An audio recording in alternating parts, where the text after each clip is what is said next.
Yeah, g'day YouTubers. Tinker O'Toole again here with another video. Today we're going to do a comparison of the Stihl oxen cough. So this is the AX 33CS. It has a head weight with the overstrike protector of 3.3 kilograms, and it's yeah, a very good Maul. It's got a large square head here, like a sledgehammer head, which is quite big, and we'll measure that and talk about that surface area. And the closest comparison that I can do with the Stihl oxen cough, it has a 900mm handle, is the Fiskars Maul, the ISO Pro ISO core. So that's it there, the Fiskars. It's got a large head as well, so we'll measure that in square millimeters, and both are large enough that if you missed, you'd be a pretty bad shot. Like some of the others I've got here, this is much smaller on the, so this is another one, an Australian Cyclone, and we've got another one here from Estwing, and that has a reasonably large head, but not as large. So we'll put these two up against each other and just talk about them. And we have a few axes over there, but overall we've got quite a few, and we've got quite a few in the Fiskars range, and we've even got the Husqvarna splitting sledge as well. So this is an interesting one, the Estwing. That's a beautiful piece of splitting axe. I really love that. Really works well. Nice long handle too. So the other thing with all of these, you've got a fairly pathetic overstrike protector, a little bit of plastic, so that's not going to do much, whereas the Stihl has the metal band on it, which is superior. So we'll talk about those, we'll have a look at them, and we'll see. I'll give you my thoughts on them. If you're thinking of buying one, I've used these two quite extensively, and so I can give you my thoughts on them. So we have the Fiskars Pro ISO Core Maul at the back there. It's 8 pounds, 3.6 kilo, and it has a total weight of almost 5 kilo, 4924 grams. So almost, yeah, almost 5 kilograms. So it's got a head weight of 4.36 kg when you lay it horizontal. So that's gives it a decent head weight. And the Maul part at the back, which is 75mm in width, has 3,800 square millimeters of surface area. The wedge is concaved a little bit, 36 degrees, with a bevel on there of about 45 degrees. It was about 60 and I changed it to 45 degrees, much more suitable for Australian hardwood. The length of the handle is 910mm, approximately 36 inches, and it's got a plastic overstrike protector, and the blade width is 85mm in width. So it's got a fairly thin handle on it. You get used to it. I prefer it a little bit thicker than that, but you do get used to it. Also, the head is protected by a rivet that goes right through so that the head doesn't fly off, as well as the Stihl oxen cough has a secured head with a plate and a bolt. A little bit of a different setup that. So the Stihl AX33CS has a head weight of 3 kg, but with a metal overstrike protector, a metal plate and bolt, it comes to 3.3 kilograms. Now, if you add the weight of the handle, which is significantly heavy, it comes to 4.56 kilograms. It has a horizontal weight of 3.98 kilograms when it rests on the scale. So that's just a little bit lighter than the Fiskars, because that had a horizontal weight of 4.36 kg. The wedge is 28 degrees, and it's got a very, very slight concave in there. Also, the beveled edge right on the blade here is convexed, as well as that one, a little bit raised in the middle, just a little bit, not much. The surface area of this head here, when you look at it, is 55 millimeters by 65 millimeters. It has a little bit less surface area, 3,575 square millimeters, so it's a little bit smaller. The blade width is a little bit smaller, it's 68 millimeters. So they're a reasonably even match. The total weight, as I said, of this one here is 75 grams off 5 kilos, so certainly quite heavier, a little bit heavier, whereas the total weight of the oxen cough is 4.56 kilos. So yeah, a little bit lighter by a couple hundred grams. Handle is a little bit fatter. You got good control over that, so, and the overstrike protector is good enough. On the Fiskars Pro ISO core, you've only got a plastic overstrike protector. So both of these are split-in Mauls. Both work excellent. And then I guess you could ask the question, which one is better? Well, really, when you say which one's better, it depends on individual taste. These are very closely matched. A lot of the Mauls out there aren't as heavy as these, so these are some of the heaviest ones that are out there. The price, typically this one here is about $119 in Australia. This one's a little bit more expensive, around about $170.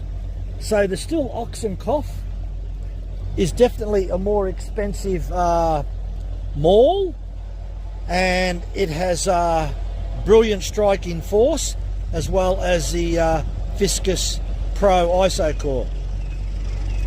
Now, one thing about these two Mauls, being close to 5 kilogram total weight, swinging these is going to tire you out if you're going to do it for a couple of hours. So bear that in mind, that you can get quite tired. And when you're swinging this, remember that you've got a 900 millimeter handle on it, so a little bit of weight on the end really does make it feel very heavy, as opposed to having a 800 millimeter handle. So it's certainly, any weight with a couple of kilos with a 900 mil handle makes them feel very heavy, and they can tire you out. Personally, I think they're fairly equally matched. It's your personal preference. If you've got a small hand, you may prefer this one.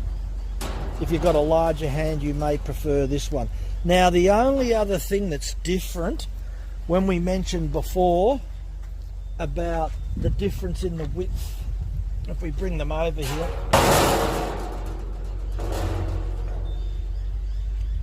it's probably about 16 millimeters longer.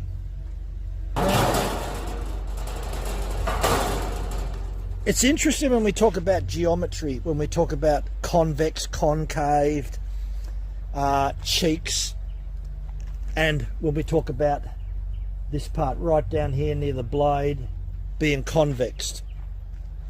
There is a slight concave on here, very, very slight.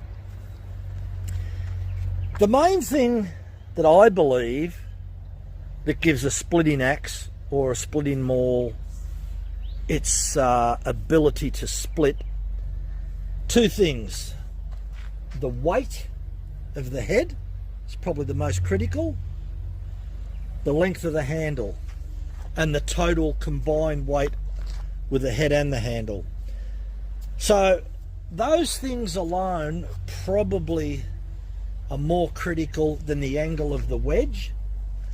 Typically a splitting maul will be anywhere from 30 to 40 degrees on the main wedge, so your main wedge will be 30-40 degrees, and you can have up to 60 degrees on your beveled angle there. A lot of people turn around and say it doesn't matter if it's blunt. I disagree with that, because the wood that I split is Australian hardwood, very high on the Janker scale, up to 15 for grey box and about 14 for red ironbark. It's small fibres, twisted, interlocking, very difficult to split that wood. That's why it's good if it's a little bit sharp, so that it starts to penetrate and start the splitting motion. If you're splitting pine, longer timbers, and they're not as interlocking, so they tend to split easier when the timber's dry. When pine is wet, it is very difficult to split, because it's like trying to split rubber. When the pine dries out, it splits a lot easier. With Australian hardwood, it splits a lot easier when it's green. Probably because it's interlocking, and because it's green, those fibres are a little bit more flexible when it's green. As that timber dries out and becomes very hard, then those interlocking fibres are harder to pull apart when they're dry. So it's a total opposite. So as far as I'm concerned, there is no real clear winner between these two splitting mauls. It's personal preference of which one you like, how big your hand is. The weight is very close, within a couple of 100 grams. One thing that they turn around and say, that how do you know what is the right size handle in your hand? And it's the same thing if you're holding a baseball bat. Normally when you put your hand around there, you should have about 1 finger's gap between this finger and your palm, and clearly I've got more. If I do the same on here, I'm almost touching. That's why I always say this is a little bit too small. So if you're a person that has a smaller hand, you may want to go for the Fiskars Pro Maul. If you're a person that's got a larger hand, then you may want to go for this one there, based on just wrapping your hand around the handle for comfort. So it comes down to splitting axes. Now, when we spoke about the geometry before, having hollowed out cheeks, being concaved and convex on the blade, you may find out that that's more critical on a smaller type splitting axe. But certainly with a 5 kilo or an 8 pounder, I don't think it's as critical. I think the brute force, the weight and the length of the handle are the two biggest contributing factors that split the timber over, rather than whether it's got a convexed or concaved geometry about it. Don't think that really has a major deal. It's probably more important for a actual felling axe. A splitting maul, to me, efficiency is based on weight and the velocity.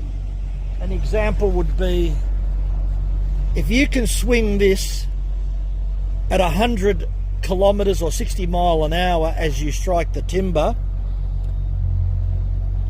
and if you've got a smaller one and you can swing that exactly the same at 100 kilometers or 100 kilometers or 60 mile an hour, then the striking force is equal, meaning that some people may use something heavy as big as this, and they may not be able to swing it with the same velocity as if they had a smaller one. So certainly if you go up in size from, say, a 6 pounder to an 8 pounder, swinging at 100 kilometers an hour or 60 mile an hour, if you can still do that with a larger maul, you should have a much more impact striking force using the larger weight maul. So it virtually comes down to personal preference. That's about what it's really all about. And long as you've got the weight These are not the type of thing that you want to be using all day. They're generally for medium to larger rounds. Only one other thing I'd like to mention is that when you look at the Fiskars at the back, the handle looks smaller. It's a bit of an optical illusion because of the depth of field of the camera. So if I swap them around, you'll see now that the Fiskars handle looks longer than the other one. So, but if you sit them up together, you put them together like that, you see that the handle is exactly the same length. So just thought I'd mention that because I've seen a few videos before like that where you look at something and you go, oh, that looks smaller. Always remember that the one at the back's always going to look smaller than the one at the front. Anyway, thanks for watching. Comments are appreciated, and if you've got any questions about these two split-in Mauls, feel free to send us a comment and we'll see if we can answer it. Thanks for watching. Bye for now.